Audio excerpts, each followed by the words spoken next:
¿Cómo vives la vida?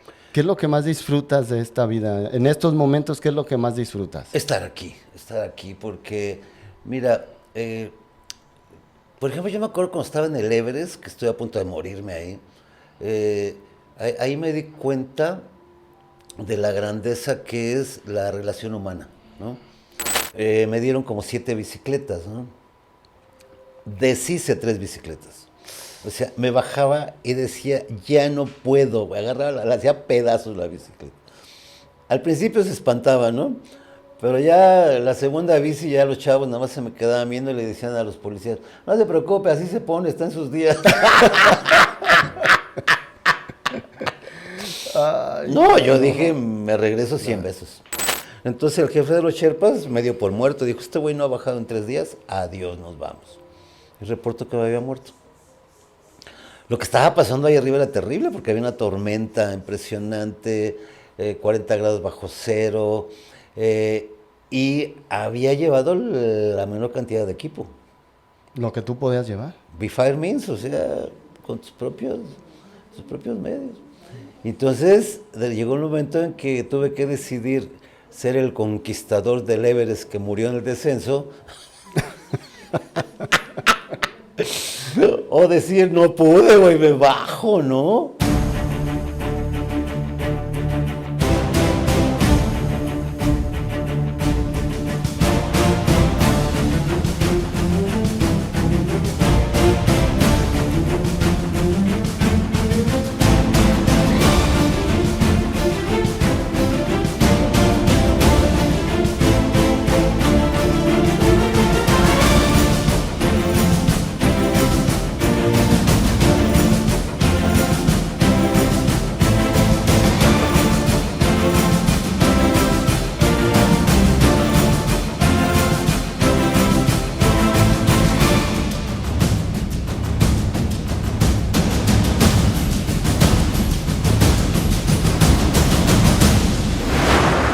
Arrancamos.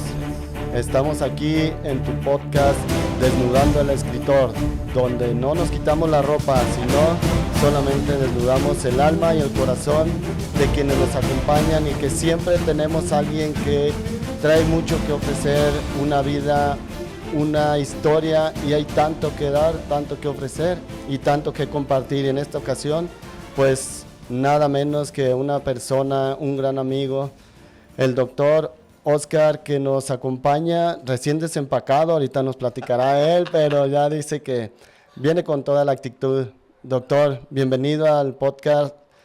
Qué bueno que te da la oportunidad y me siento honrado de que nos acompañes. Bienvenido, doctor. No, hombre, muchísimas gracias. De verdad yo le doy gracias a Dios, de verdad, que hay personas como tú. Mi esposa y yo siempre platicamos, ¿no? Que cuando Dios nos pone a alguien enfrente, decimos, ay, Dios mío, ¿y ahora qué va a hacer, no? Porque nos da cada sorpresa, de verdad. Como cuando nos hicieron favor Rosario de invitarnos allá a esa expo. Y mira qué padre, ¿no? Te conocimos ahí y siempre va uno aprendiendo, sobre todo porque esta vida es de aprender, aprender, aprender, ¿no? Un constante aprendizaje, así Sí. como lo dices. ¿Cómo se define o quién es el doctor? Doctor Oscar, ¿cómo Mira, nos yo define? soy Oscar Rodríguez Castellanos. Siempre digo mi segundo apellido porque un día el maestro me dijo, ¿cómo se llama? Y le dije, Oscar Rodríguez. Y me dice, oiga, ¿que no tiene madre? Y decía, maestro.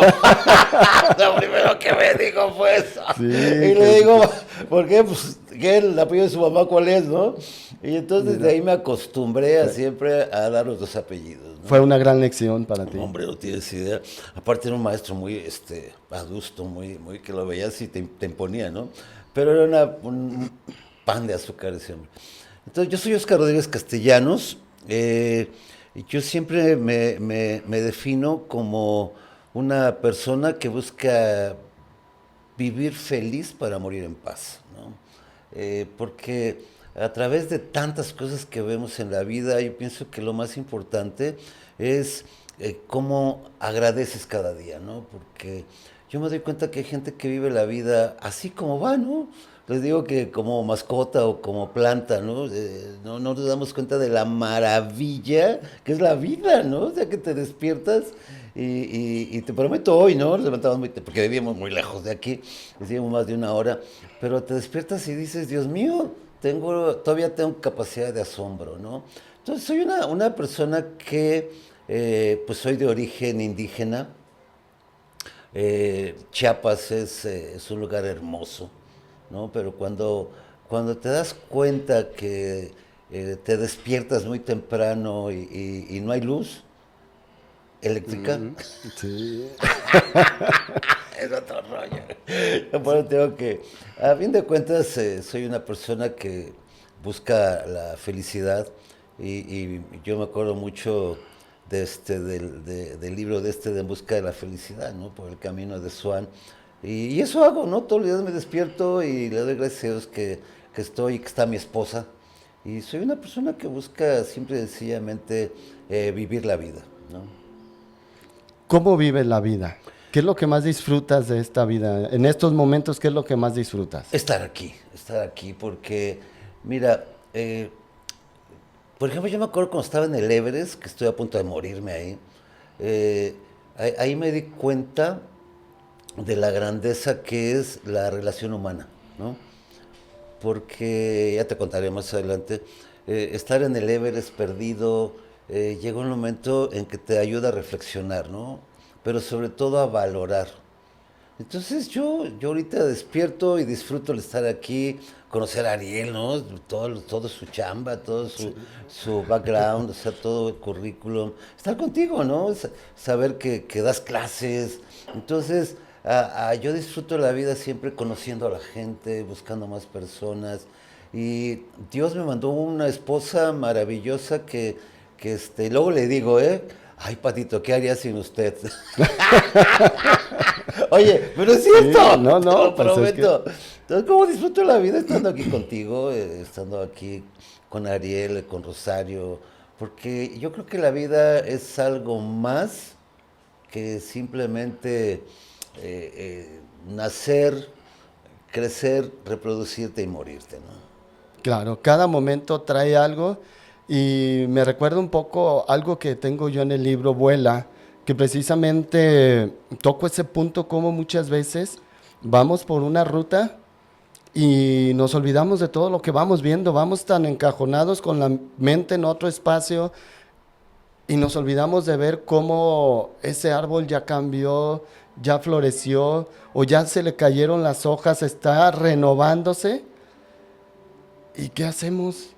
Nunca nos dimos cuenta de todo eso que pasó y así se nos va la vida muchas veces porque se nos olvida disfrutar el momento, se nos olvida disfrutar de las personas, así como con mucho agrado lo siento con lo que me dices, disfrutar estos espacios, estas diosidencias, como lo comentabas hace un momento, y cómo tantas cosas que podemos aprender de las personas que nos acompañan, y en este caso, pues tú traes una historia que nos va a sorprender y que nos puedes ir compartiendo, ya decías ahorita, o sea, enfrentarte a la muerte en un espacio que no hay quien te va a ayudar más de que 7, 8 al equipo que va contigo y no hay con que puedes hablar por teléfono y te van a rescatar no digo rápido, en 1 hora, 2 horas. No. Ahí tardan días en llegar en alguien que te tenga que rescatar. ¿De dónde nace esta idea de aventurarte a salir a esos espacios? Y pues no sé, para llegar hasta la cumbre del Everest, que eso son pocos, son contados. No, lo que pasa es que cuando llegamos a la Ciudad de México, llegamos a vivir en una de las zonas más pobres que había en la Ciudad de México. Te estoy hablando de 1968. Por cierto, cuando íbamos llegando a donde vivíamos, es un lugar que se llama Santa Fe, que ahora es el lugar más exclusivo Sí. que existe en México, ¿no? Pero cuando llegamos era un lugar lleno de nopales, de magueyes. O sea, vivimos cerca aquí del Bosque de la Primavera, para los que no saben, es un bosque muy bonito, que cada día lo queman para hacer condominios, ampliando pero la zona urbana. es otra cosa. Entonces, fíjate que llegamos a ese lugar, que era un lugar muy pobre, ¿no? Santa Fe era un barrio donde había, pues toda la gente que llegaba de fuera iba a vivir ahí. Entonces, digo, todos están muy chavos, ¿qué van a acordarse de los Panchitos? Los Panchitos eran una banda de delincuentes, de niños delincuentes. Era una banda que, de hecho hay una película, no me acuerdo de quién, que se llama Amar te duele, donde se habla de todo lo que sucedía en Santa Fe precisamente, porque te digo, era un barrio muy difícil. Entonces yo crecí en ese barrio.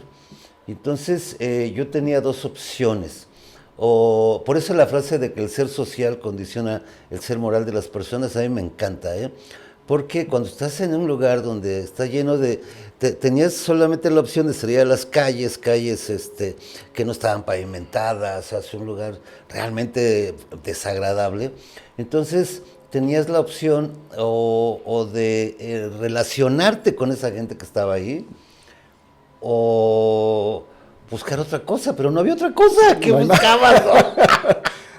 Afortunadamente, llegó a ese barrio el Instituto Nacional de la Juventud Mexicana, el famoso INJUVE. ¡Ah! Porque había una casona enorme que de algún hacendado que vivía por ahí, y entonces ahí instalaron el INJUVE. Entonces yo estuve, digo, pero te hablo de niños de 12, 13 años que eran delincuentes.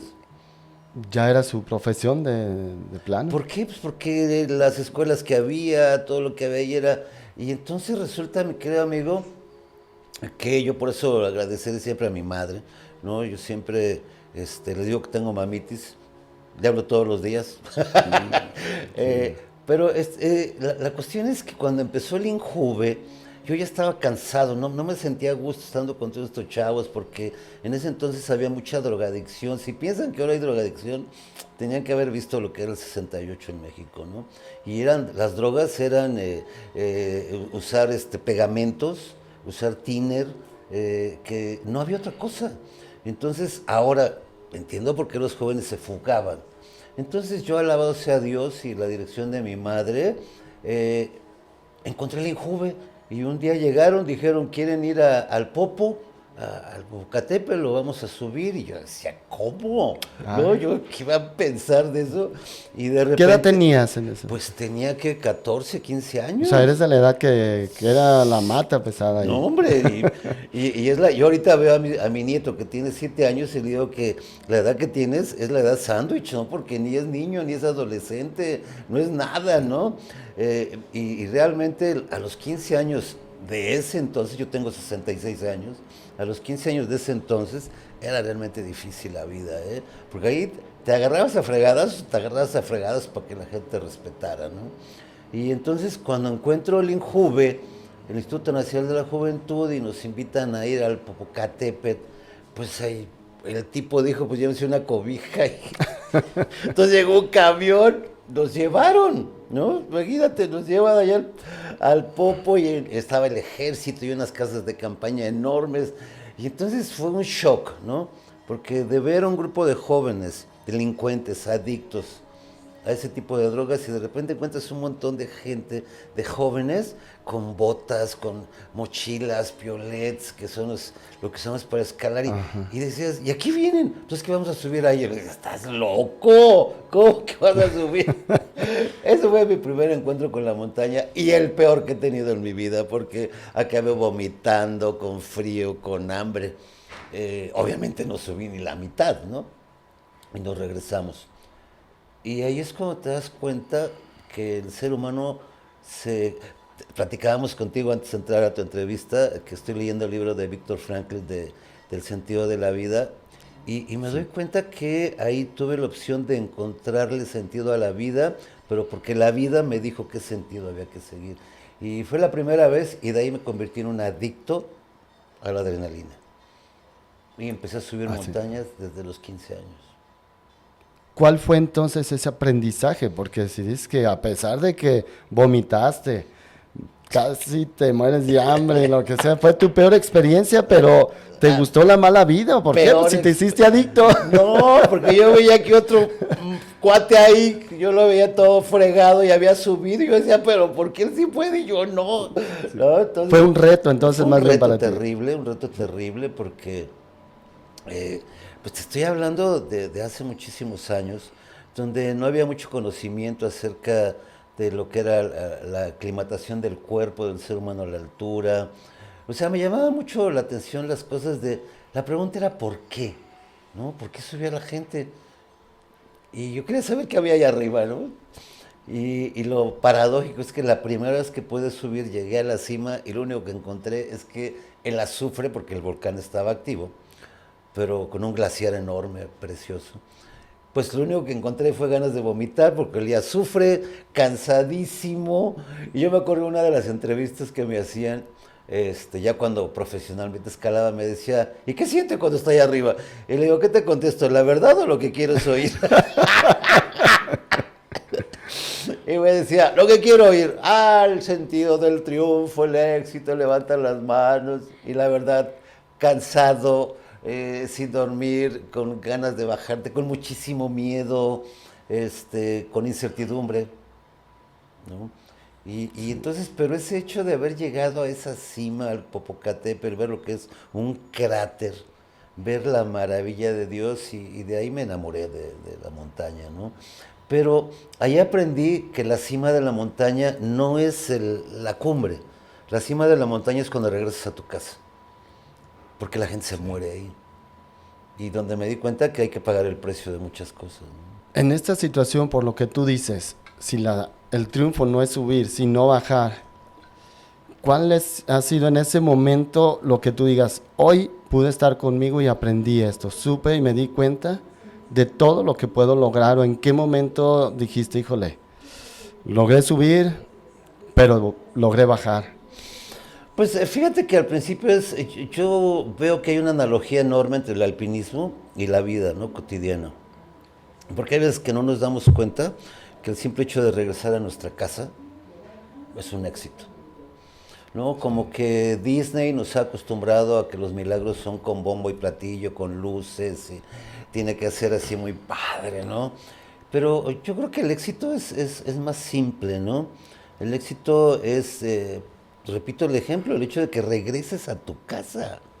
O sea, porque si analizáramos lo que implica salir de casa y vivir en esta sociedad con Z y doble cero, doble O, es una jungla, ¿no? Y regresar vivos a casa dices, wow, pero la cotidianeidad nos ha hecho quitarle valor a eso, ¿no?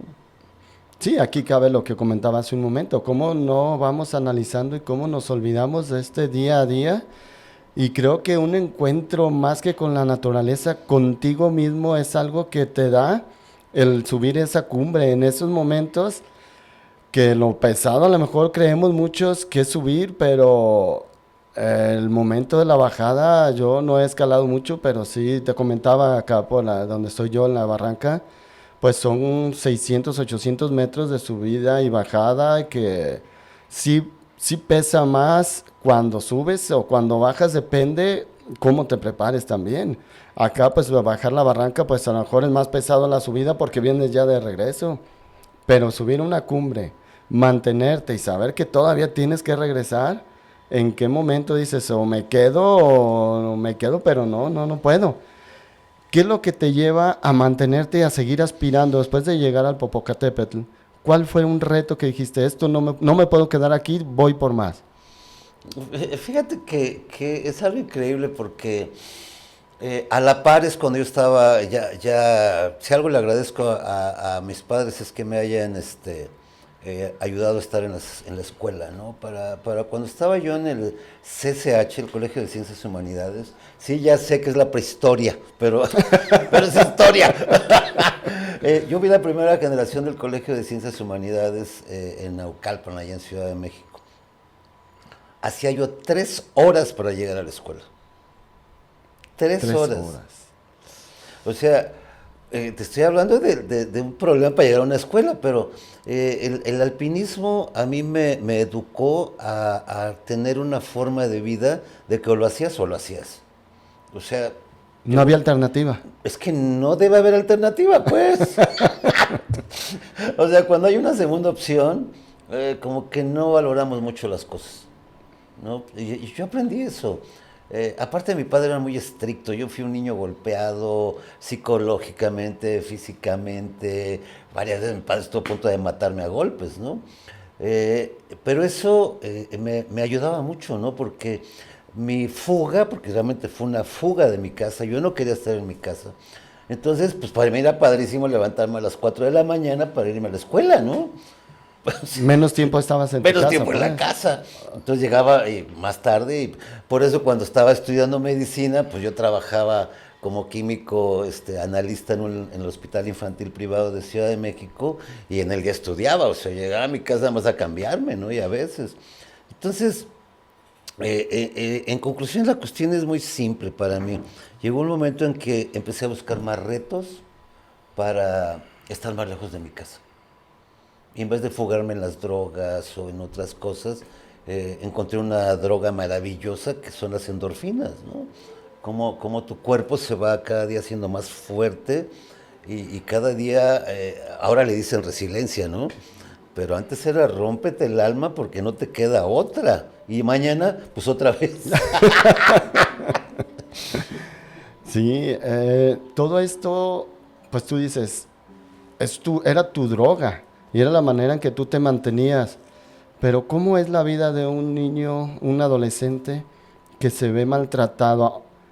¿Por qué buscas esa fuga o en qué momento crees que era tanto un dolor de tu papá o eras tan tremendo que te golpeaba porque eras demasiado tremendo o era mucho el dolor que tenía o que... Voy a tratar de, ¿Cómo, de, de cómo explicarme. lo puedes Mira, decir?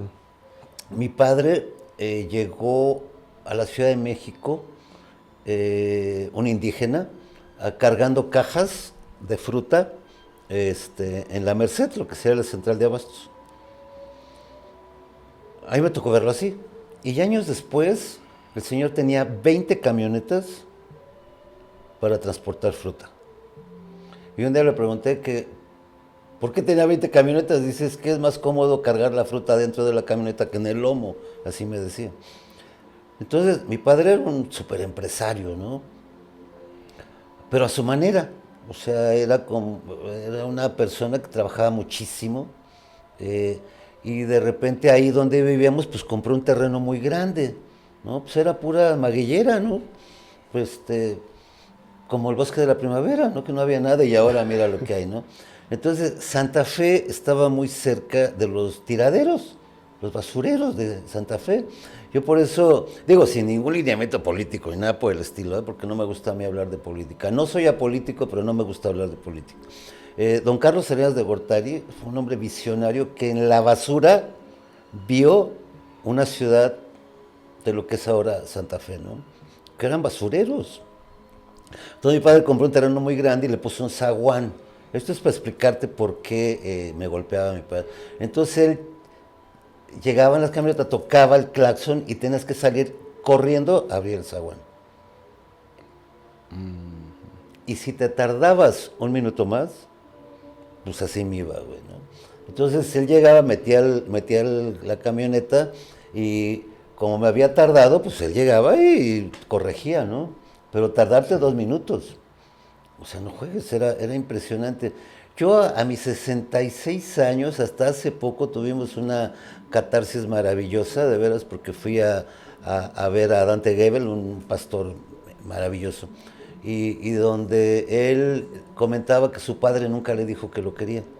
No tienes idea, yo acabé en el llanto del mundo, ¿no? Sí, Pero entendí precisamente que, ¿qué te diré? Yo odiaba a mi padre, ¿no? Él murió hace muchos años, pero después entendí que él nunca me dijo te quiero, porque él nunca se lo dijeron.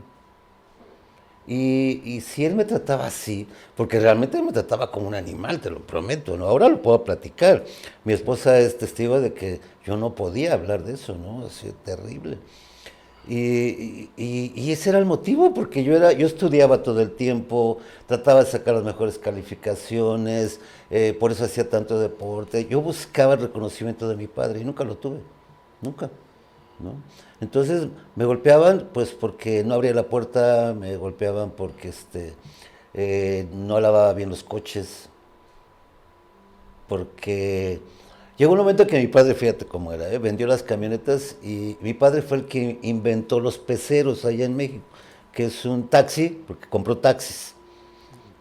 Entonces tenía 20 taxis. Y el problema era que yo tenía que lavarlos, todos. Y si no los lavaba bien, pues así me iba. Para que te des idea cómo era. Sí, entiendo porque, pues bueno, yo también soy de pueblo, soy aquí cerca, ya te comentaba de Acatic, y es muy común todavía por lo que tú dices, o sea, no nos dicen te amo, no nos dicen porque nunca se los dijeron a ellos. Y un golpe, yo lo he visto y ahora como dices, se pueden platicar, no es a lo mejor la intención del golpear, sino a lo mejor el repetir patrones que ellos vivieron, que ellos ya tuvieron, que ellos experimentaron y que fue la manera en que ellos sintieron que fueron corregidos y es la manera en que ellos creen que se puede seguir corrigiendo. Sí. Entonces, ya comentaba yo hace un momento, cuando pregunto a los muchachos, a los niños, que quiénes son los que han ido al psicólogo y les pregunto, y de sus papás, quiénes han ido, cómo nos hace falta sanar y qué difícil es aceptar y poder sanar. ¿En qué momento, Oscar, empieza a sanar? ¿Qué tuvo que hacer para poder ir sanando todo este dolor, todo este cambio y esta línea de quererse refugiar en estos espacios? Yo creo que eso no se sana, ¿eh? Yo creo que, mira, yo estudié medicina y a mí me encanta la cirugía. A mí me encantaba estar en urgencias, fíjate. Me decía, te toca ahora en pediatría. No, déjame en urgencias, porque a mí me gustaba resolver las cosas en el momento, ¿no? Por eso, ay, chavos, los que manejan moto, pónganse el casco, pónganse su chamarra, porque se les olvida que la carrocería de la moto son los que manejan la moto. Entonces yo veía cada cosa, mano, de veras, que yo decía, pero qué bruto eres. Me llegó, de veras, gente con el manubrio enterrado acá, cosas de verdad difíciles. Y ahí yo me di cuenta que las heridas de la piel logran sanarse, pero las de acá adentro es muy difícil, casi imposible, ¿no? La herida que se ve afuera, que se ve así como gordita, es una cicatriz queloide, ¿no? O sea que no cicatriza bien.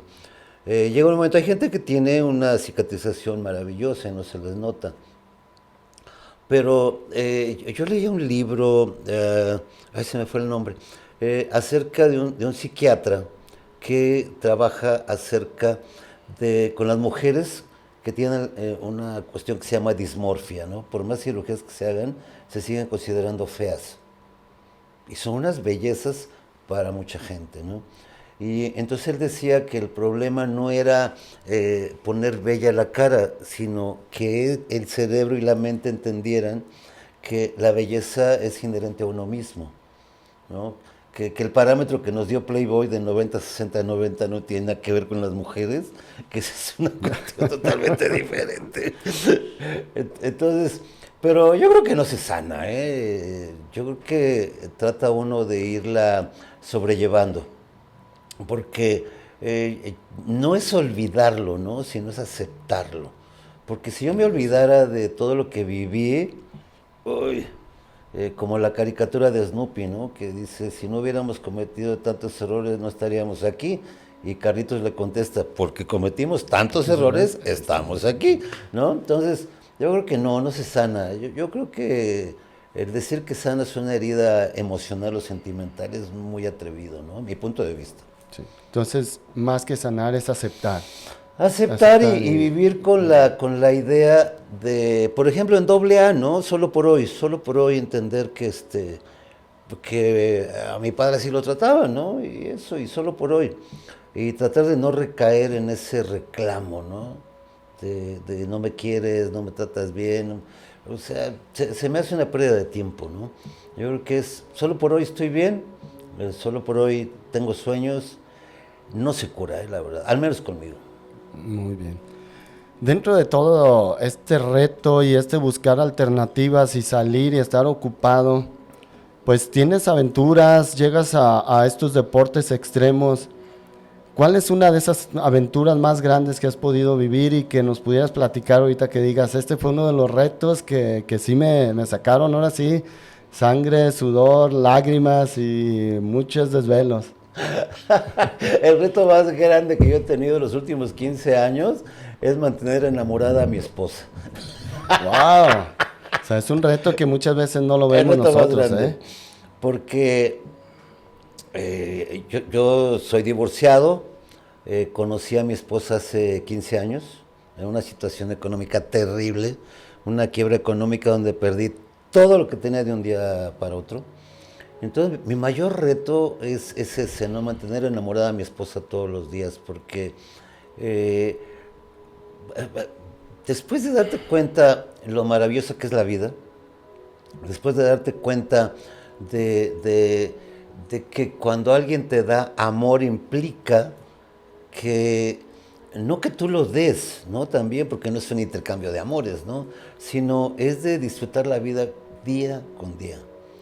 Para mí ese ha sido un reto maravilloso que me encanta y es mi desafío todos los días, ¿no? Porque por nuestro negocio, mi esposa y yo convivimos las 24 horas del día. Entonces yo digo que ya le van a dar un Oscar a ella por aguantar. Pero deportivamente hablando, es que hay tanto, mira, tantas cosas, tanto que alabado sea Dios, yo le agradezco mucho. Yo me acuerdo cuando estuve en el Everest, te estoy hablando de 1992. Yo fui el primer mexicano que intentó escalar el Everest por el lado chino, porque el Everest, la mitad es del lado tibetano. Ajá.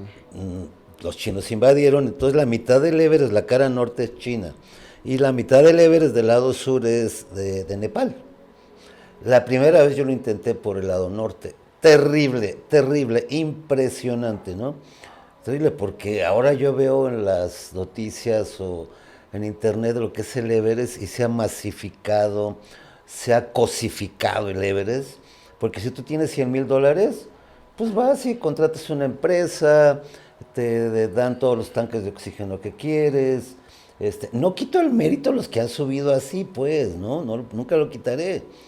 Pero es el B5 means, ¿no? O sea, porque no es la lucha del hombre contra la montaña, ¿eh? Es la lucha del hombre con el mismo hombre, mujer con mujer. Yo tuve el honor de conocer a Junko Tabei, la primera mujer que subió, japonesa que subió al Everest. Tuve la gran oportunidad de escalar con ella también, tuve la oportunidad de estar con Wanda Ruskiewicz, una polaca fuertísima, una mujer impresionantemente fuerte. Tuve la oportunidad de escalar con ellas y es cuando dices, Dios mío, ahí confirmé mi teoría que la mujer es 100 veces más fuerte que el hombre. Porque yo soy un feminista, como no tienes idea, mi lado femenino siempre sale a ganar porque el hecho de que, ay, es que son tantas cosas de las mujeres, pero regresando al tema, de una de las experiencias más crudas que he tenido es cuando le di la vuelta a la República Mexicana en bicicleta, que es el libro de Un Giro de Voluntad. Yo creo que ese fue el más difícil, porque yo tomé esta idea de un francés, que yo viví un buen rato en Francia, estuve viviendo en Argentina, estuve viviendo muy cerca de París, un lugar hermoso. Entonces me adentré mucho en la sociedad francesa, ¿no? Y había un médico, aparte fui a estudiar medicina de montaña allá, había un médico francés que estaba muy enfocado en los chavos, ayudarlos a recuperarse de las drogas, porque este cuento de las drogas es más viejo de lo que uno piensa. Entonces, este cuate, una vez que lograban rehabilitarlos, los subía a un barco. Escogía 10, 15 chavos y los trepaba a un barco, ¿no? Pues ya estaban rehabilitados, entre comillas, ¿eh? Entonces los llevaba a hacer unas travesías terribles y los chavos los trataba como marineros. Entonces regresaban hechos unos marineros de veras. Ya con experiencia. Sí, ¿no? Y drogas, son tonterías, ¿no? Entonces quise hacer lo mismo en México y reuní un grupo de jóvenes para darle la vuelta a la República Mexicana en bicicleta. ¿Cómo es la preparación para poder dar la vuelta?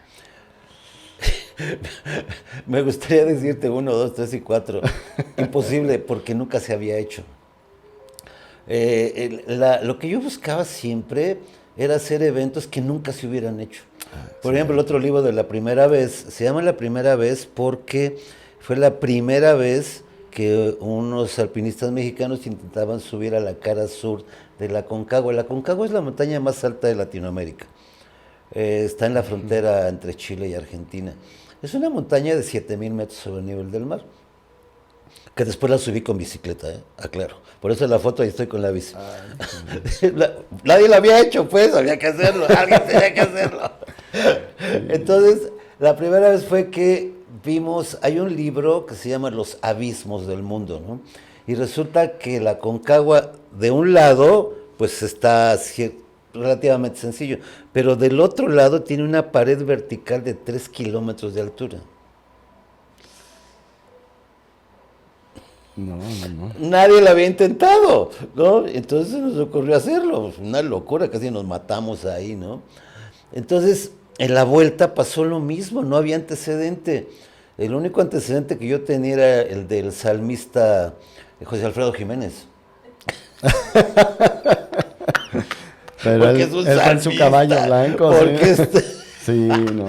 Del caballo blanco que salió un día domingo de Guadalajara. Que en realidad era una camioneta. Tengo conocimiento que era un Datsuncito. Un vehículo que tenía. Sí. Entonces, es que te vas a reír, tu auditorio se va a reír, porque yo me convertí en un alpinista profesional.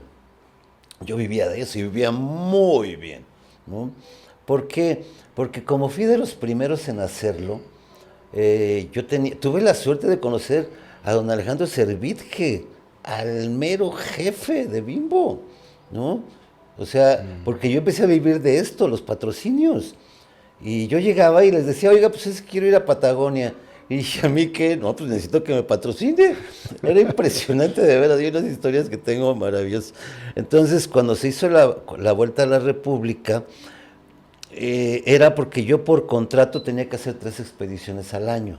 Entonces ya habíamos ido a bucear con tiburones, habíamos ido a bucear a lo que queda de la isla de Java, habíamos ido con los Danis, una tribu de caníbales, habíamos estado en el Everest, habíamos escalado la cima más alta de cada uno de los 7 continentes, porque así lo divide la National Geographic. La National Geographic divide América del Canal de Panamá hacia arriba, es Norteamérica. Y del Canal de Panamá hacia abajo es Sudamérica.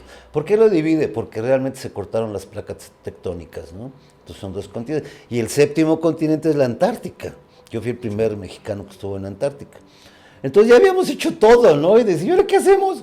Y, por ejemplo, lo de la bici, pues dije, pues, me voy a subir con la bici, ¿no? Y estaba yo platicando en casa de mi mamá y de repente mi sobrino de 7 años dice, tío, ¿y por qué no le das la vuelta a México en bicicleta? ¿Ya te subiste a la Concagua en bicicleta? A ver, ¿cómo? Sí, ¿por qué no le das la vuelta a un niño de 7 años? Y por eso a mí me encanta el libro El Principito.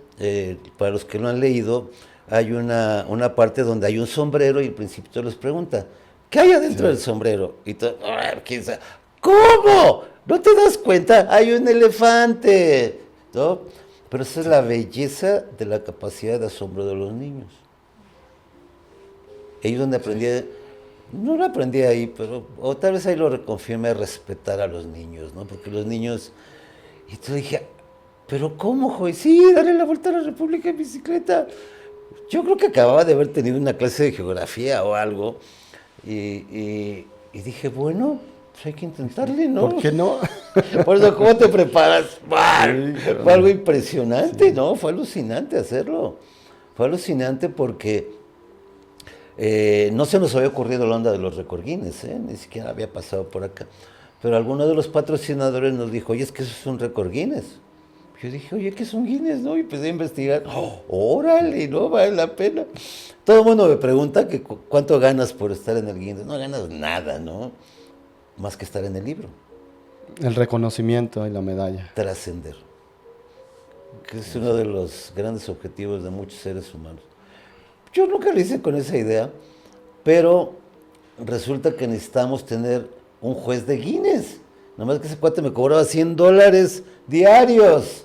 Y yo decía, ¿cuánto tiempo me va a tardar? ¿Quién sabe? Nosotros no teníamos idea, ¿no? Cuando se hizo en 82 días, por eso nadie lo ha repetido, ¿no? Pero te platico anécdotas. ¿Cómo te preparas? Pues de repente me di cuenta que no podía pagarle a un juez de Guinness. Y yo un día leyendo, porque yo leo todo, ¿no? Yo entro al baño y si no, una vez me encontré un papel de baño que tenía un libro y lo compré. Había papel de baño así, no sé si lo llegaste a ver. Bueno, la cuestión es que leí que los policías de caminos tienen fe jurídica, fíjate. Un policía de caminos te podía casar cuando existía la policía de caminos. Y yo dije, de aquí soy, ¿no? Ellos que me den fe de Ellos que que voy me den pasando. testimonial, ¿no?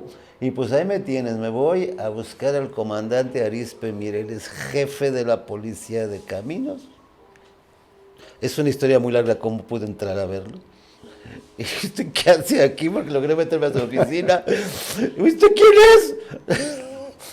Médico, porque siempre andaba yo siempre de blanco, porque o estaba en la universidad o estaba en el laboratorio trabajando. Entonces era mi ropa, ¿no? Sí. Entonces, cuando me dice, ¿qué quiere? Le dije, señor, necesito que me preste 240 patrullas de caminos porque le voy a dar la vuelta a la República Mexicana en bicicleta. Le dice a su asistente, ven a oír las tarugadas que está diciendo pero siéntate para oírlo, y es más interesante. ¿Cómo te preparas? Pues haciendo cosas increíbles, ¿no? Buscando los patrocinios. Después me acerqué a una empresa de camionetas, a Ford Motor Company, porque tenía una camioneta que su marca era Explorer, ¿no? Y entonces dije, pues de aquí soy, güey. Entonces voy y le caigo al jefe de publicidad, ¿no? También. Y me dice, ¿qué vas a hacer? ¿Y qué quieres? Pues necesito 2 camionetas, güey, para... Entonces, la preparación primera, conseguir la lana, ¿no? Porque la condición física, pues ya la tenía, ¿no? En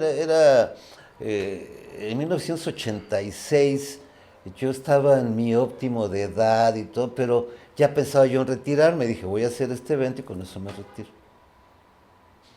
¿Cómo te preparas? Pues yo andaba en bicicleta, pero de vez en cuando. Entonces, mi idea era, copiando a este médico, que hubiera un grupo de jóvenes que dieran la vuelta a la República y yo ir como el coach, ¿no? Esa era mi idea. A fin de cuentas, el primer día nadie quiso rodar ya. Después del primer día. Pero la idea no cayó. ¿Qué hacía? Tenía encima a todos los patrocinadores. Con Tenía 2 encima a los camionetas, No, 150 patrullas. 220 patrullas. 220, perdón, Salimos me quedé del corto. Zócalo. O sea, Sales del centro de la República. Claro, hombre. Se empezó a estructurar el evento y cada día se hacía más grande. Y ahí me dio miedo porque dije, Dios mío, ¿hasta dónde va a llegar esto, no? La Confederación Deportiva, la Federación Internacional de Ciclismo, y luego cuando esta empresa de camionetas le entró, dijo, perfecto, el cuate con una mentalidad, dice, ok, pero bonito, ¿qué estado vas a recorrer? Pues ya le platiqué, mira, la idea es salir del Zócalo. Del Zócalo nos vamos a ir a Veracruz, de Veracruz nos vamos a ir a Matamoros, de Matamoros nos vamos a ir a Tijuana, de Tijuana bajamos a La Paz, ahí atravesamos en ferry, de ahí nos seguimos hasta Chiapas, le damos la vuelta hasta Veracruz y luego a Ciudad de México. ¿Qué?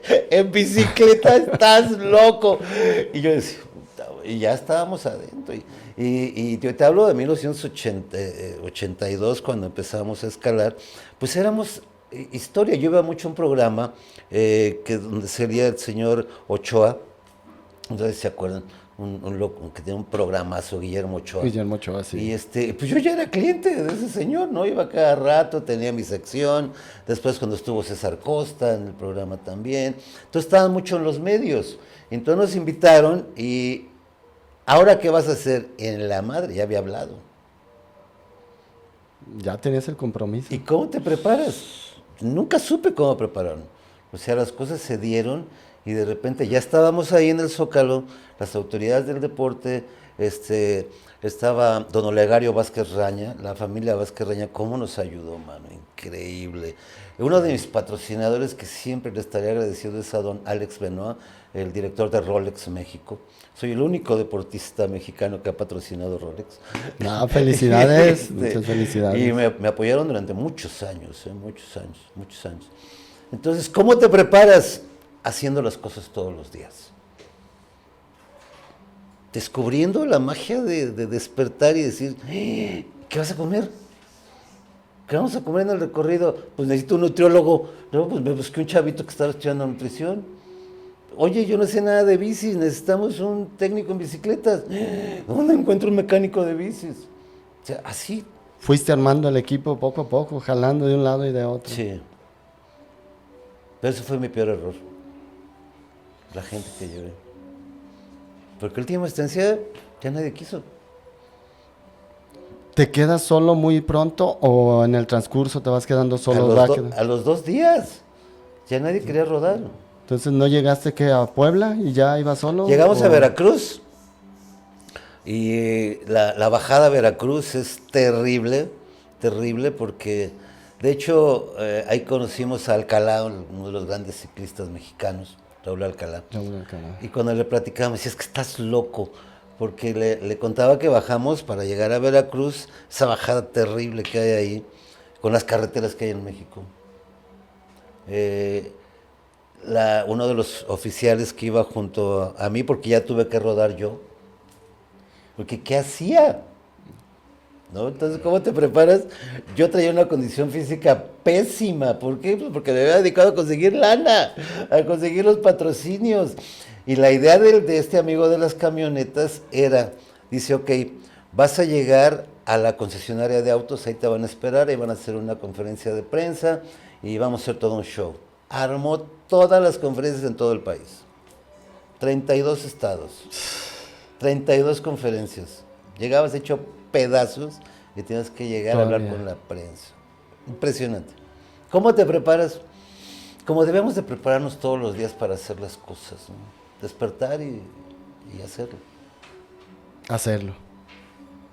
Hacer que las cosas sucedan. Sí. Pues es un inicio con muchas caídas. ¿En qué momento sientes que ya dices, no puedo parar, ya logré superar estos 2, 3 días, ya llegué a Veracruz, subes a Matamoros?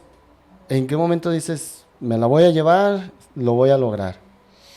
Nunca lo supe, nunca lo supe, no. Porque mira, la cuestión es que los medios, y les estoy hablando de hace muchísimos años, a mí me tocó la época dorada, entre comillas, de Televisa, de TV Azteca, del Canal 11 de televisión, maravilloso Canal 11, Multivisión, ¿no? A mí me tocó estar en los inicios con ellos y teníamos programas de televisión y todo el rollo. Todos los medios te presionan muchísimo. Los medios, alguien me enseñó que es como una araña, ¿no? Te agarra, te chupa todo y después te tira. Así, ¿no? Entonces, pues nosotros éramos un producto de consumo, ¿no? Porque la gente le llamaba la atención. Oye, alguien me propuso volver a hacer la ruta, ¿no? Me dijeron, haz la ruta y le vamos a poner la ruta Explorer 30 años después, ¿no? Porque nadie lo ha repetido. Porque yo me imagino hoy con todos los medios de comunicación que hay lo que hubiera sido ese evento, ¿no? Porque es que día a día era una historia de terror, día a día. De terror. De terror, sí, sí. Rodar por las carreteras de México. Yo, de veras, admiro y admiraré siempre a la Policía de Caminos. Digan lo que digan, de verdad, insisto, apolíticamente, esos hombres nos salvaron la vida muchas veces. Estuvimos en medio de confrontaciones de los señores malos con los policías. O sea, balaceras y ellos nos sacaron, ¿no? Ahí, fíjate, es que es algo, en el libro hay muchas cosas que no escribí, ¿no? Porque no era adecuado escribirlos, pero llegó un momento en Matamoros que se juntaron el ejército, la policía de caminos, la federal y la policía estatal para cuidarnos a todos. Estaba de plano de no poder pasar. Impresionante, de verdad. Por eso yo cuando veo así las noticias digo, si supiera. No, de veras, con eso. No, pero... ¿por qué te digo que fue el evento más extremo? Porque en la montaña tú decides si sigues o te bajas. Acá era tal... O sea, llegó un momento que yo dije, ay, pues total, trueno el evento y digo que ya no se pudo, causas de fuerza mayor. Pero mi sobrino, mi mamá, o sea, yo me acordaba de ellos, ¿no? Sobre todo mi sobrino, ¿qué le había dicho? Yo le dije, sí, sí lo va a hacer. Y me dice, la madre, ¿qué hago? Y pues poco a poco los chavos simplemente dijeron ya no. Así. Y entonces rodaban un rato. Yo tuve varias crisis durísimas, crisis emocionales. Digo, bicicletas Benotto, la señora Benotto, de veras esa gente maravillosa. Me dieron como 7 bicicletas, ¿no? Deshice 3 bicicletas. O sea, me bajaba y decía, ya no puedo. Agarraba, la hacía pedazos la bicicleta. Al principio se espantaba, ¿no? Pero ya la segunda bici, ya los chavos nada más se me quedaban viendo y le decían a los policías, no se preocupe, así se pone, está en sus días. Ay, No, yo dije, me regreso 100 veces. 100 veces. Es terrible estar sobre una bicicleta. Porque, por ejemplo, llegó un día que rodamos casi 300 kilómetros en un día. Y la bitácora que viene en el libro viene toda la bitácora, porque cómo era la mecánica, haz de cuenta salimos del Zócalo y al llegar a los límites de la Ciudad de México, pues nos recibía la patrulla del estado siguiente, entonces tenía que firmar, poner su sello y tomarnos una foto. Para tener De la entrada evidencia. y de salida. Entrada, los policías me veían y me odiaban.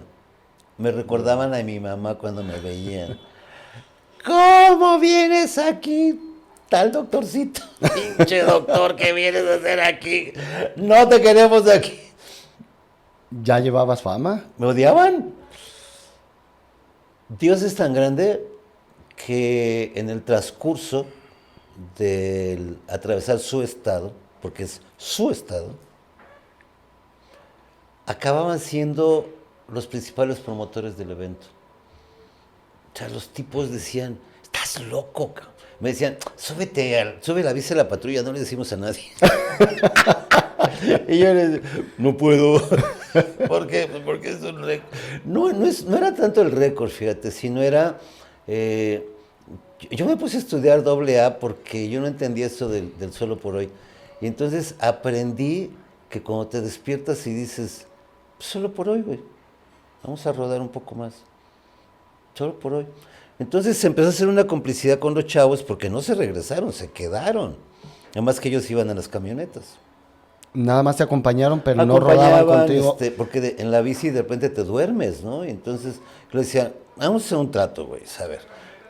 Cada que lleguemos a los lugares donde va a haber entrevistas, por ejemplo, la llegada a Colima fue impresionante. Toda la plaza nos estaban esperando ahí. Estuvo ahí el presidente municipal. La llegada a Guadalajara fue impresionante también, en 1996. Nos recibió el tenista más famoso de aquí de Guadalajara. Y entonces les dije, bueno, pues cada que lleguemos a esos lugares se bajan, se ponen los uniformes y llegamos todos juntos. Entonces hacíamos un show, que era la verdad, ¿no? Y yo muchas veces dije, me voy a bajar, pero yo creo que ahí es donde entra el espíritu del ser humano. Yo platicaba con Dios todos los días. A mí la gente me dice, ¿crees en Dios? Ay, yo no creo en Dios. Yo hablo con Dios, cabrón, ¿para qué te decide? Hubo momentos muy difíciles, muy difíciles, la verdad. ¿Quiere decir que estos muchachos en algunas etapas sí te acompañaban rodando o nada más a las llegadas, como dices aquí para la foto? ¿O hubo etapas que sí se bajaban de las camionetas, y no rodaban, sé, 20, sí. 30, 50 Sí. kilómetros, rodaban Sí, contigo 3, 4, 5? Y yo les se agradezco acompañaban? a los que se quedaron, porque en esos eventos necesitas asistencia, ¿no? Quien te dé agua, porque la idea fue no parar. No podías parar. Era todo el día rodando. Entonces me ayudaban dándome agua. Yo me acuerdo de un momento, estábamos en Chiapas, estaba un diluvio del tamaño del mundo, ¿no? Y yo seguía rodando. Es que las bicicletas que llevábamos no son como las de ahora, o sea, no había suspensiones en las bicicletas, el material pues era un material muy pesado, las llantas nada que ver con ahora, entonces nosotros hicimos unas bicicletas híbridas, ¿no? Una bici de carreras, le poníamos llantas un poco más gordas. Cuando atravesé el Himalaya en bicicleta, porque también atravesé el Himalaya en bicicleta, habíamos comprado unas bicicletas alemanas, muy padres. Entonces ahí nos dimos cuenta que se podía adaptar la bici.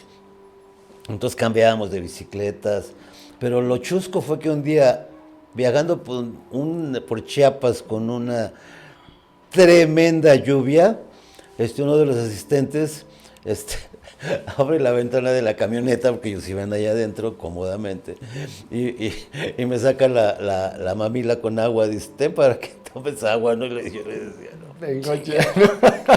Yo la voy a levantar. No, fue muy padre, es una experiencia, de verdad, no se la deseo a nadie, porque sí es muy difícil. Sí. ¿Cuál fue tu mayor aprendizaje de este giro de voluntad?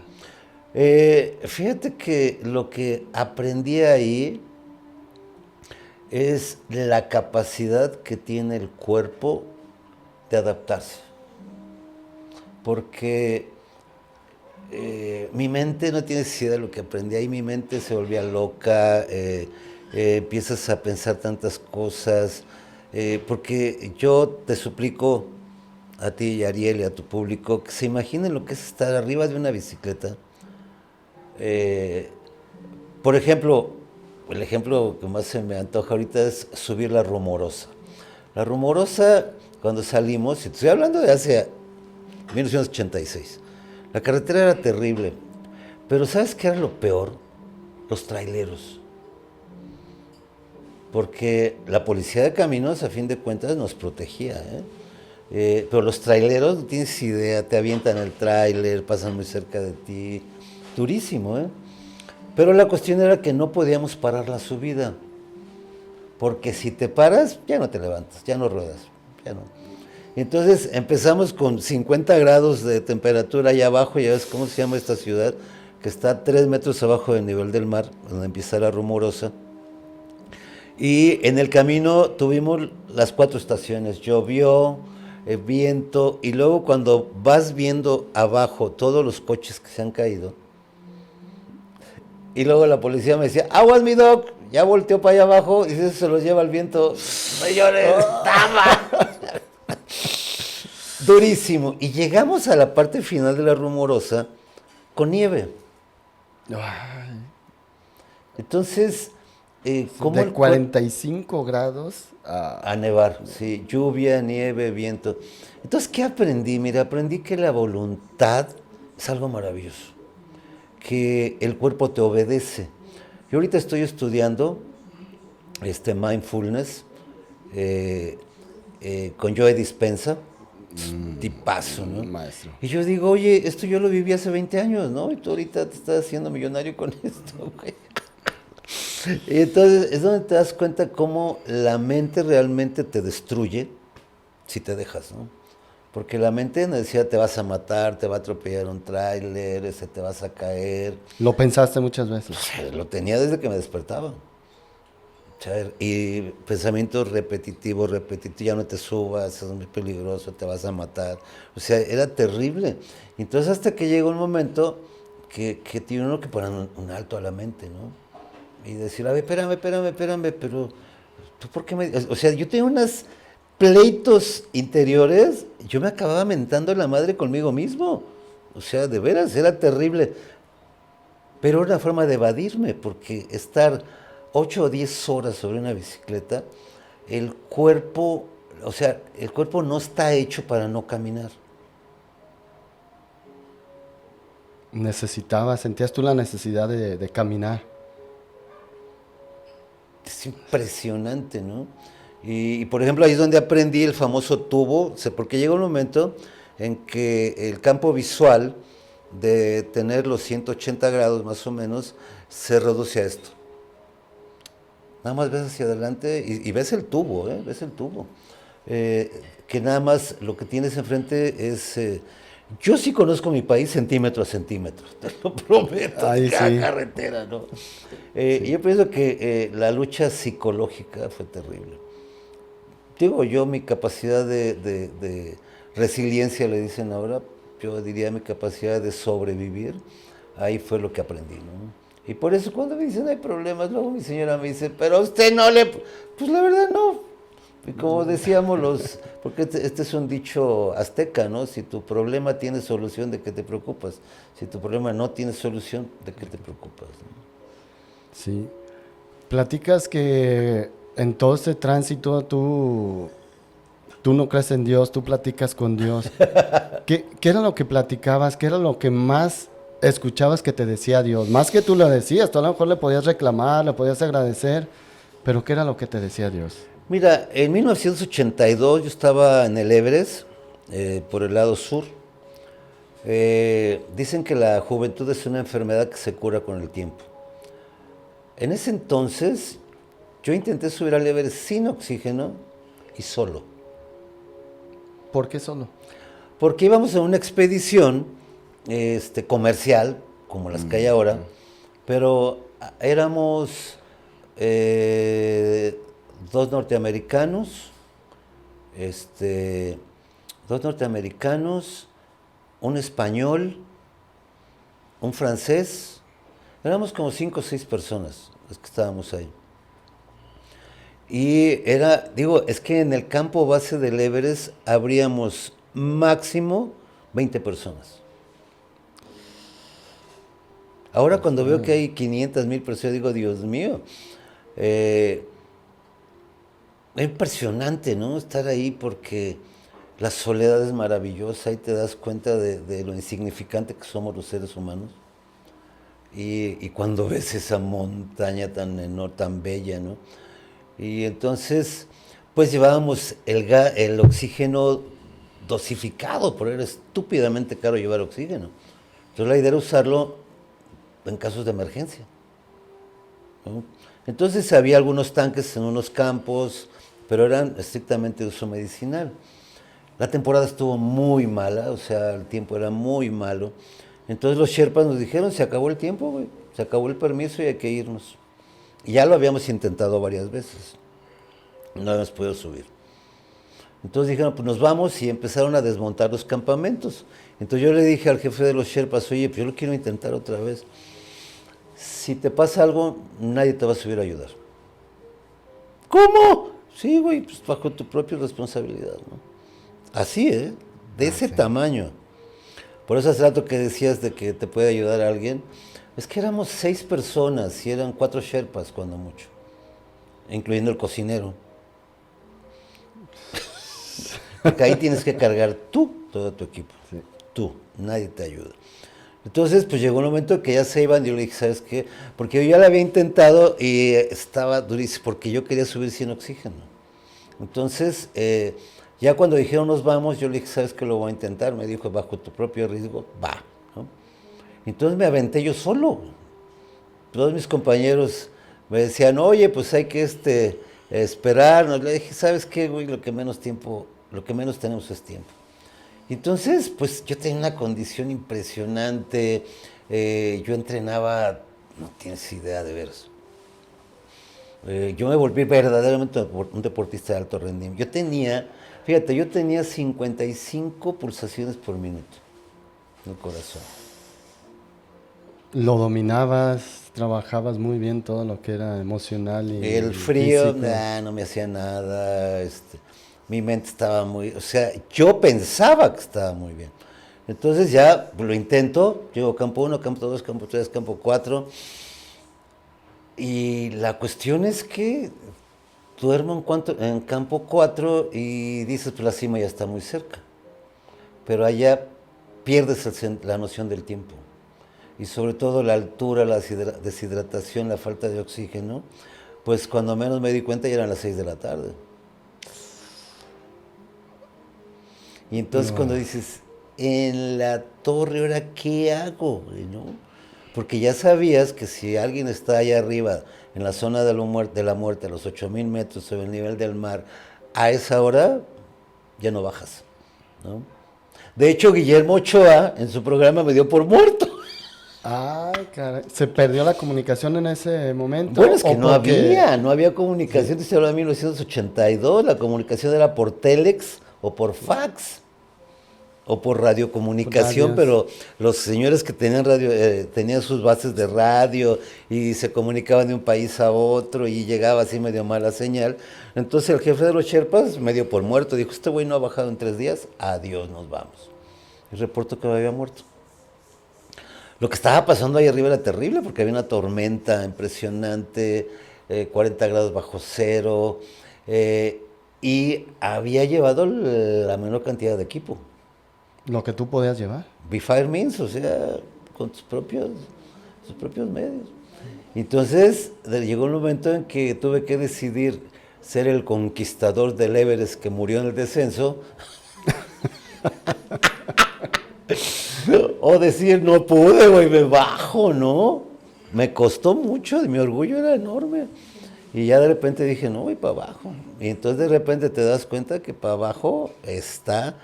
Ahora, no quiero mal expresarme para los que han ido al Everest, ¿no? Pero pues no había cuerdas fijas, ¿no? O sea, Era con tus propias uñas prácticamente. Sí, entonces de repente volteas para abajo y te das cuenta que estás en la montaña más alta del mundo, ¿no? Y solo. Entonces fue terrible para mí, yo me empecé a bajar, fue terrible, ¿no? Porque esos 3 días yo me arrastraba, reptaba, llegó un momento en que ya no controlaba los esfínteres, siempre decía, bueno, aquí me voy a acurrucar, a ver qué pasa, porque no sabes qué va a pasar. Y entonces es terrible cuando dices, me voy a morir. ¿Lo pensaste? Claro, inmediatamente dices, ching, güey, ya valió madre. Y porque ves todo, la tormenta, volteas para abajo y no ves nada. Y yo dije, nos vamos a morir, Oscar. Ahí es cuando te espantas, ¿no? Cuando te contestas tú mismo. O sea, dicen que cuando hay soliloquios, los que saben de psicología, ¿no? Dicen que, ¿no? Que oyes voces y todo eso, que eres esquizofrénico, pero es terrible cuando dices, nos vamos a morir, y oyes una voz que dice, no juegues, ¿cómo crees, güey? Estás loco, nos podemos morir. Entonces cuando de repente dices, ¿qué onda? ¿No? Estoy vivo. Te toca. Pero obviamente principios de congelación, edema cerebral, edema pulmonar, no, fue terrible. Entonces llegó un momento en que yo me acurruqué por ahí en algún lugar y empecé a analizar qué estaba pasando, ¿no? Y yo le decía, ay, Dios mío, porque yo soy muy mocho, como nos dicen, ¿no? Yo rezo todos los días, para mí la oración tiene un poder infinito, ¿no? Infinito la oración. Y entonces yo rezaba y le decía a Dios, me voy a morir, ¿verdad? Y Dios decía, ¿por qué te vas a morir? Yo eso fue lo que escuché, ¿no? Y yo decía, no juegues, Señor, ¿a poco eres tú? Una conversación maravillosa, maravillosa. Te alentaba mucho, pues. Sí, porque lo que yo escuchaba era, busca por qué vas a bajar. Y ahora que estoy leyendo el libro de Víctor Frank, de que tienes que encontrar el sentido a la vida, ¿sabes qué es lo peor? No encontrar el sentido a la vida. Porque yo decía, bueno, ¿por qué voy a bajar? Entonces yo decía, por mi esposa. Y decía, bueno, pues si me muero, valgo más muerto que vivo para ella, ¿no? Voy a tener un seguro de vida en dólares aparte. Yo decía, por mi hija, por Miranda. Y luego decía, pues la neta es que si me muero ya va a tener el orgullo, su papá murió intentando escalar el Everest y hasta, pues a lo mejor hasta va a ser popular, ¿no? Fíjate nada más, la crueldad de los pensamientos, ¿no? Mis amigos, esa bola de baquetones, ninguno me quiso ayudar, mira dónde estás, ¿no? Porque nadie quiso subir conmigo, ¿no? Entonces llegó un momento, mi querido amigo, que dices, no hay nada por qué bajar. Yo le decía a Dios, pues no tengo nada por qué bajar, solo espero llegar allá arriba contigo y colgarme al cuello de Jesús y disfrutar el cielo, ¿no? Yo decía, aparte yo estoy muy cerquita. Te vuelves sarcástico, ¿no? Es impresionante. Y de repente que me acuerdo de mi mamá, cabrón. ¡Pum! Haz de cuenta, tipo Disney, güey, se abrió el clima. Yo decía, mi mamá, cabrón. Porque después me contaron que cuando Guillermo Ochoa anunció que me había muerto, mi mamá lo vio en la televisión. Ay. Y que mi mamá le dijo a mis hermanas, eso no es cierto, tu hermano no se puede morir, sabe que yo me preocuparía mucho. Esas fueron las palabras de mi mamá. Pero tú no lo sabías allá arriba. No, ¿qué vas a ver allá arriba?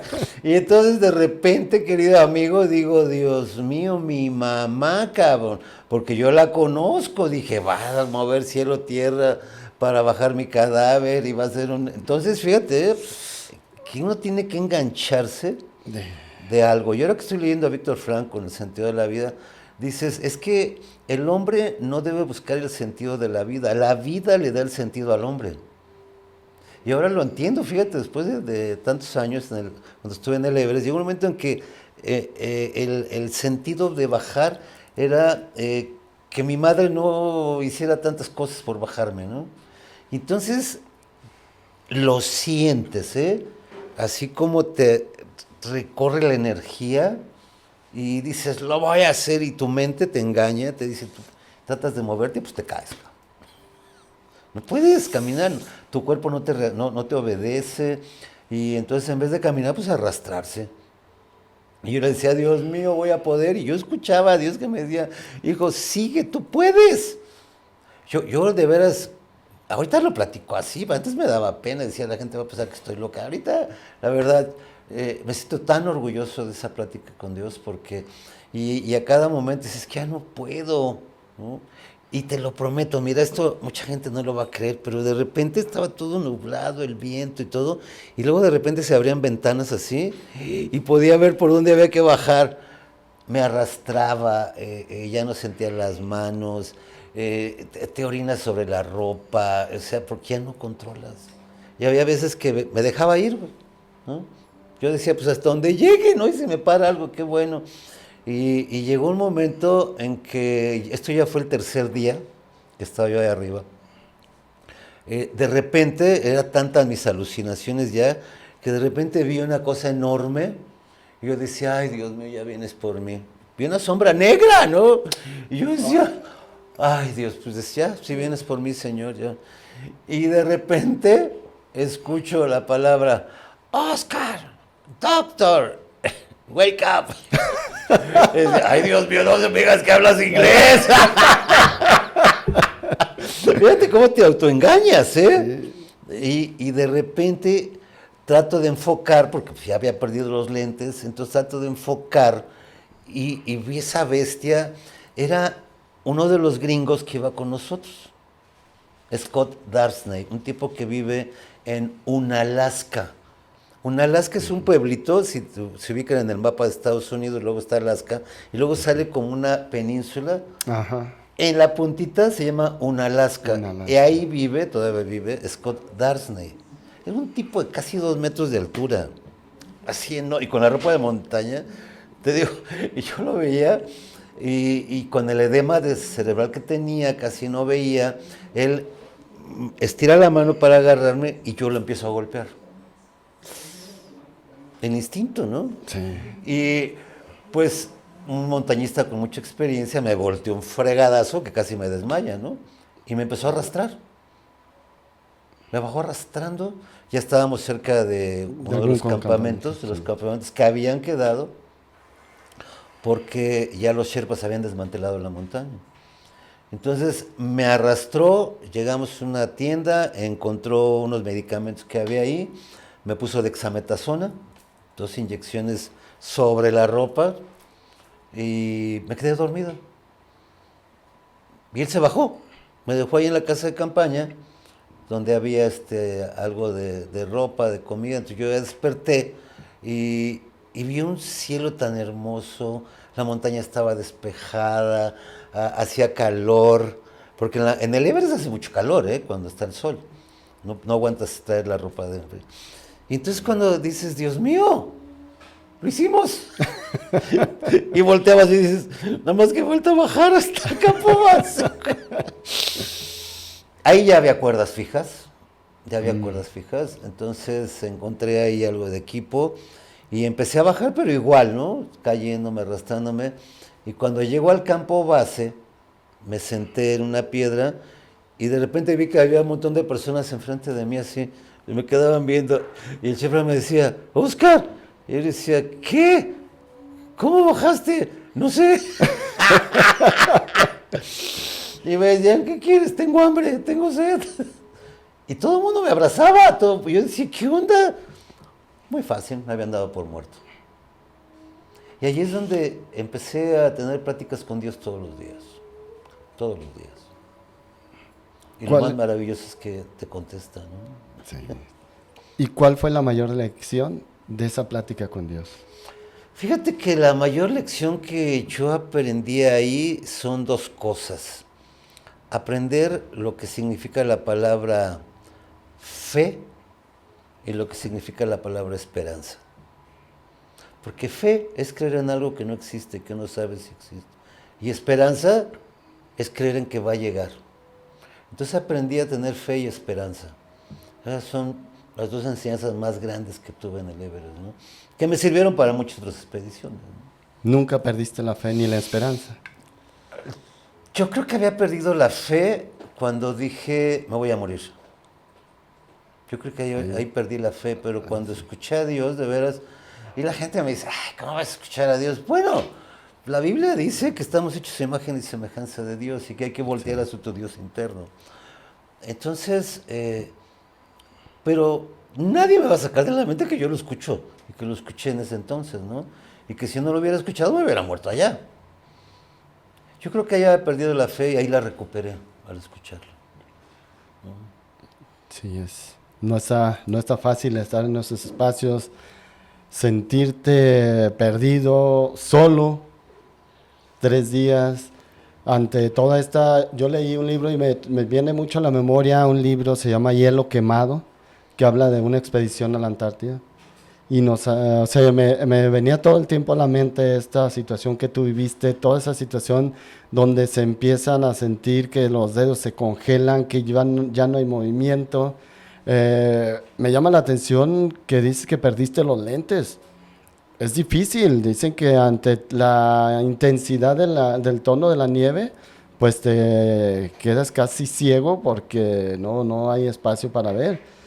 Entonces sí, me trajo a la mente y reflexionaba qué dura experiencia y qué grande fe y principalmente una gran esperanza después de escuchar esta voz de Dios. Yo lo reflexiono, leí también los libros de Conversaciones con Dios de Dan y creo que son conversaciones que muchas veces no la cree uno que estás hablando con Dios. Te saboteas y dices, no puedo escuchar esta voz. Y luego no dejamos escuchar o no nos dejamos escuchar esa voz.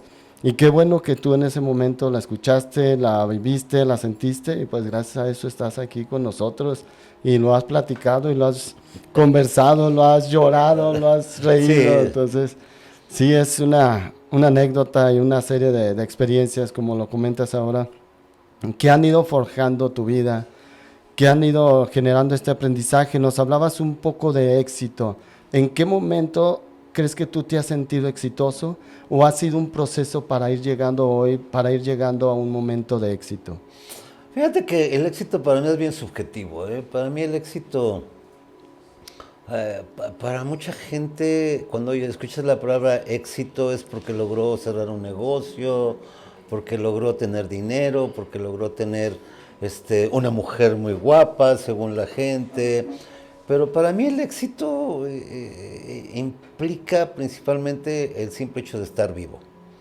Para mí eso es éxito, ¿no? Porque estaba viendo que, por ejemplo, la palabra finish tiene 2 acepciones. Uno es meta, la meta cuando llegas. Y mucha gente dice, tengo éxito porque llegué a mi meta. Pero la otra acepción de finish es acabado. Terminó. Se acabó.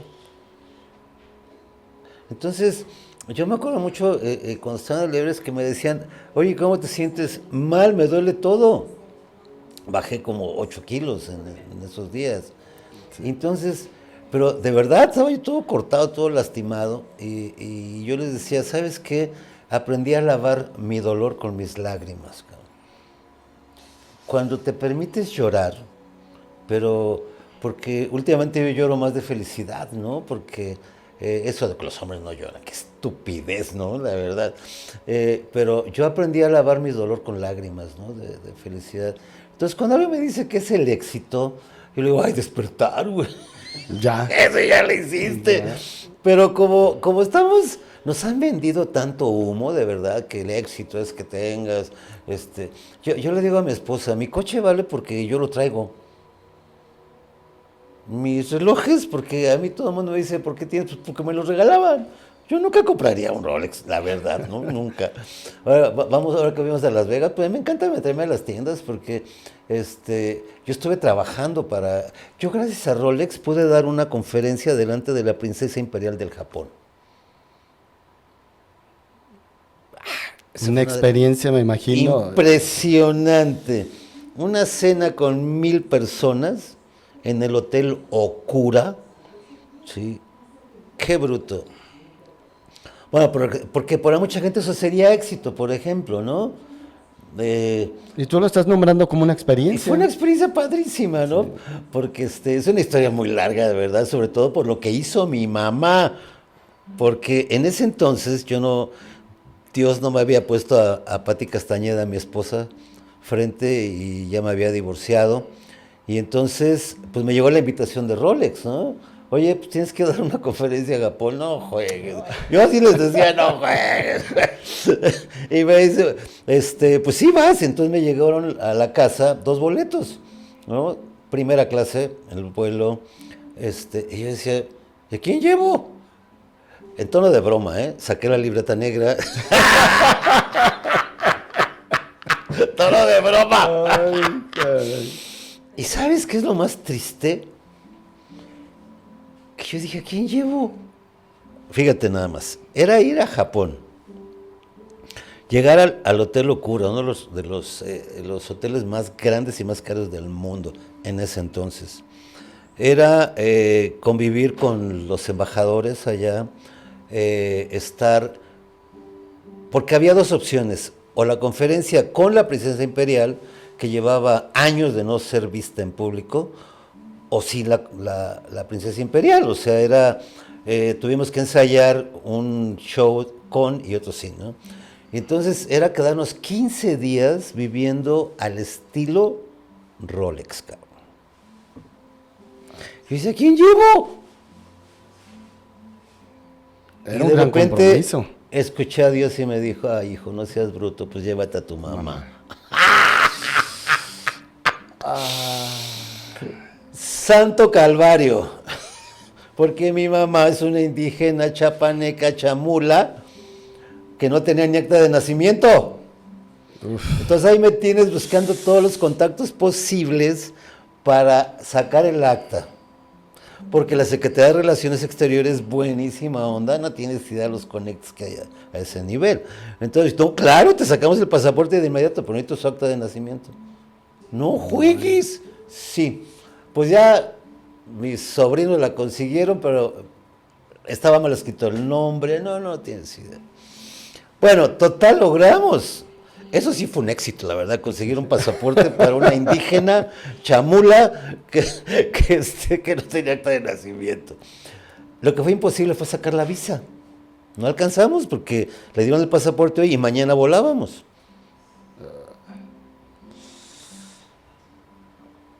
Dios es tan grande que llegó el cónsul de los Estados Unidos de Norteamérica y me dijo, no te preocupes, Oscar, tu mamá puede entrar a Estados Unidos. ¿Sin visa? ¿Cómo? No te preocupes. Nos fuimos en Aeroméxico en ese entonces, porque Aeroméxico ha caído mucho, discúlpenme señores, pero ya su servicio es pésimo. Volar en primera clase en Aeroméxico era una cosa impresionante. Entonces ya llegamos a Nueva York y llegan 2 bestias, 2 policías, preguntando por mi mamá, cabrón. Y mi mamá, nunca se me ha subido un avión, güey. Y entonces íbamos nosotros en calidad de VIP, ¿no? Realmente, ¿no? Lo que es un VIP, que era, no entras a la sala de espera normal, te meten en una salita impresionante, de ahí ya te llevan en un carrito, no tienes idea. Y mi mamá feliz, ¿no? Pues una india chamula en su vida se había subido a un avión y de repente se sube a una primera clase. No, hombre, y aparte que mi mamá habla hasta por los codos, entonces se hizo amiga de la sobrecargo, se hizo amiga del capitán, salió a saludarle, y yo le decía, ya mamá, si el importante soy yo. Bueno, llegamos a Nueva York, llegan los policías, la señora María Castellanos, mi mamá así espantada, que no te preocupes, mamá. Llegaron los policías, la llevan a una zona especial, la recibe otra bellísima mujer de color, que gordita, buena onda, que le decía, María, no preocuparte, todo bien. Y me dicen, aquí ya no puedes pasar tú. Se la llevan, le hacen una visa provisional. Temporal. Sale mi hermano con su visa diplomática. Bueno, total que ya de ahí, pues transbordamos, ya subimos al otro avión. Y entonces la sobrecargo que iba en primera clase no hablaba español. Fíjate lo que les voy a comentar, ¿no? Entonces llega el capitán a darnos la bienvenida, el capitán, ¿no? Porque sabía que, ya sabes, el explorador mexicano, Oscar Rodríguez, y viene con su mamá y todo. A todo el mundo como que lo sensibilizó que iba yo con mi mamá, ¿no? No sé. Sí. Entonces, el rollo es que él le dice a mi mamá, ¿cómo la han tratado? Muy bien, nada más que la señorita no habla español. El capitán dice, ¿qué? ¿No habla español? Y le habla a la jefa de sobrecargo y dice, oye, este chavo no habla español. ¿Quién en la tripulación habla español? Pues la que viene allá en turistas. Te la traes y esta me la mandas allá. Es impresionante. Aparte, yo había trabajado mucho tiempo en ASPAN, en la Asociación Sindical de Pilotos Aviadores. Entonces, te digo, fueron unas historias impresionantes, ¿no? Entonces, en ese viaje, de verdad, cuando llevo a mi mamá, me cambió la vida, me cambió todo, porque me di cuenta que el amor es incondicional. Me di cuenta que si los hijos valoráramos lo que nuestros padres han hecho por nosotros, la vida sería diferente, totalmente diferente, ¿no? Palabras sabias. Sí. No, pues es una historia larga, creo que tenemos mucho para una segunda oportunidad, porque nos estamos respetando tu tiempo también, doctor. Ya para ir cerrando, hay una pregunta que me gusta hacerles, y pues más que nada en esta ocasión, independientemente y a pesar de todo lo que batallaste y que viviste con tu papá, algo que te hubiera gustado preguntarle o pedirle o reclamarle, que no te animaste o que hayas sentido, me hubiera gustado preguntarle esto. Hace rato la plática era sobre el éxito, ¿no? Entonces te decía que para mí el éxito fue que mi mamá estuviera ahí. ¿Qué le hubiera yo preguntado a mi padre? Yo traté de preguntarle muchas cosas. Una de las cosas que más me dañó a mí, me afectó, fue que un día, después de haber lavado no sé cuántos coches, le pedí algo y mi papá me dijo, me pides como si fuera tu papá. Eso a mis 66 años, nunca se me va a olvidar. Y lo que yo le hubiera preguntado es si él dudaba que yo fuera su hijo. Por ese comentario. O a lo mejor por más situaciones. Por ese comentario. Porque, de hecho, yo todo lo que he logrado ha sido gracias a los no de mi papá. Porque cada no que me decía él, yo decía, ta madre, lo voy a convertir en sí. Entonces, yo hasta la fecha yo no acepto un no como respuesta. Mi esposa y yo somos comerciantes, se puede decir. Yo estudié medicina y lo que tú quieras, y estudié medicina del deporte, y hablo un poco de inglés, hablo un poco de francés, este, me gustan, pero fíjate, en Estados Unidos yo a nadie le hablo en inglés. ¿No? Oye, a todo le hablo español. Mira. Como que una vez hablaba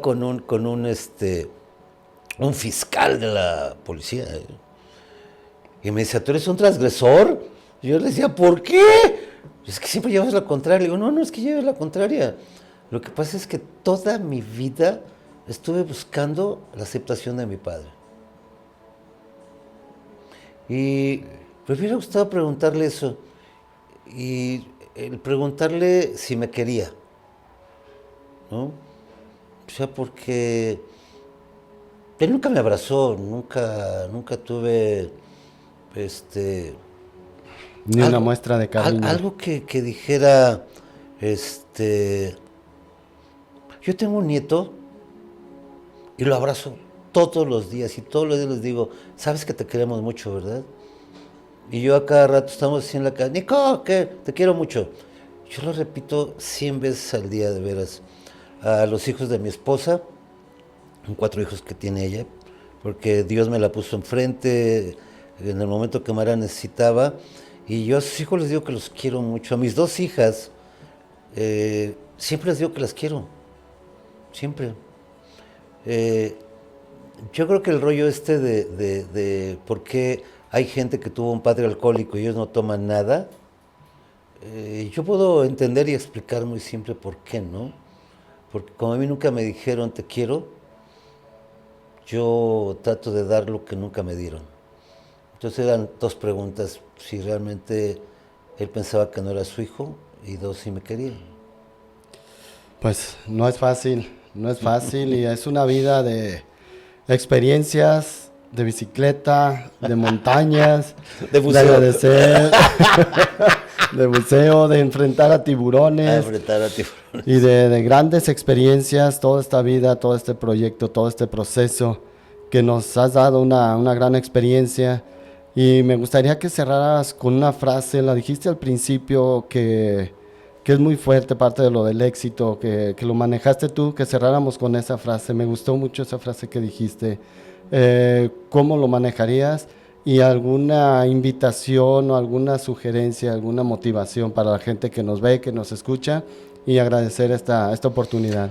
No, hombre, yo te agradezco de veras a ti, querido amigo, esta oportunidad, porque yo cada que tengo una oportunidad de hablar con la gente o de comentarles algo, es simple y sencillamente que la gente entienda que somos un milagro. Mira, yo todas mis conferencias las inicio últimamente preguntándole, si hubo miles de personas que hoy no despertaron, ¿por qué tú sí despertaste hoy?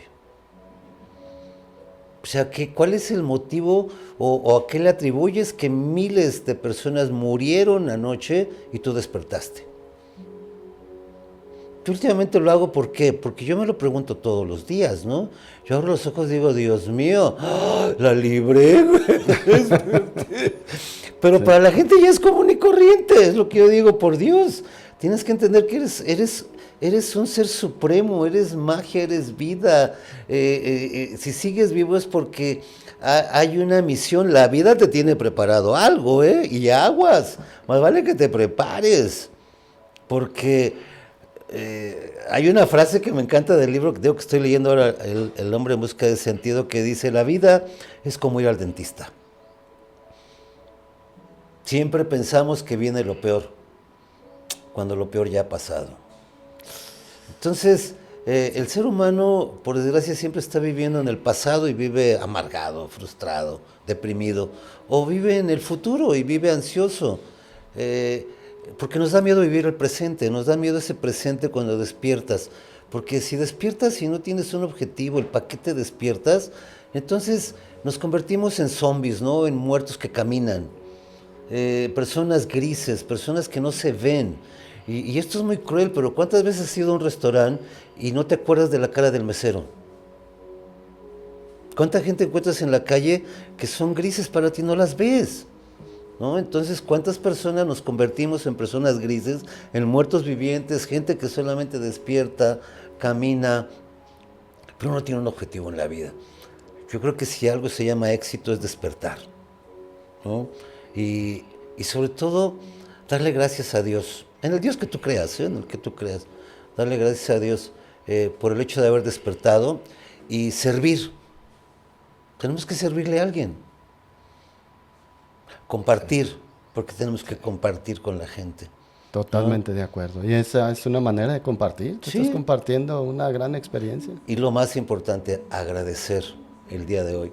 Yo creo que si algo tengo que decir es agradece, agradece. Yo tuve la fortuna, como bien dices, hay mucho de qué hablar. Yo pude conocer a la Madre Teresa. Yo estuve trabajando junto a Pelé.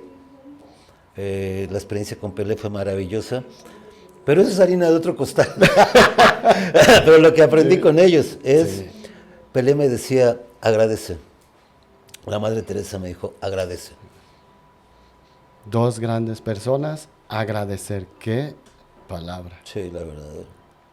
Bien, pues... Por eso quiero agradecerte, querido amigo. Pues soy el más agradecido y creo que... agradecerte, mi querido Ariel, de verdad. Y sobre todo a Rosario, que está aquí. Claro, y a mi esposa, que que sí. siempre me acompaña, es mi coach. Bien. No, pues muchas gracias y más que nada agradecer a todos los que nos acompañan, aquí a la querida Rosario por las oportunidades y las facilidades para estar aquí en este espacio de su corporativo, de trabajar, de cuidar y principalmente sanar. Entonces, más que nada, bendecido y agradecido con esta presencia, con esta oportunidad. Y qué manera de desnudarte ante nosotros, ese corazón, esa alma, y que no te preocupes, no te ibas a quitar la ropa, aquí lo vimos, te desnudaste desde el corazón, desde las entrañas, y pues agradecer a todos los que nos acompañan. No sé si quieres dejar algunas redes, dónde te encontramos, dónde podemos encontrar los libros del doctor Oscar. Bueno, hasta ahorita en Facebook, ¿no? Como Oscar Rodríguez. Antes había analfabetas, que eran los que no sabían leer ni escribir. Ahora habemos analfabetas cibernéticos. Facebook, Oscar Rodríguez, los libros en Amazon están por allá. Y la idea, pues, nada más quiero aclarar, yo no soy escritor, quiero aclarar. Yo soy un narrador de experiencias, un cuentachismes, como alguien me dijo, que simplemente platico lo que me ha pasado. Porque para llamarse escritor, los respeto mucho a todos los que lo hacen, porque yo simplemente trato de poner ahí mis experiencias y no pongo todas. Gracias, querido amigo. Gracias, muchas gracias. Y ese es uno de los objetivos de este programa, el darnos cuenta que no somos escritores muchas veces, pero narramos experiencias, narramos anécdotas y las ponemos aquí, las plasmamos en letras. Pues de nuevo, muchas gracias. Esto fue un capítulo más, Desnudando al Escritor.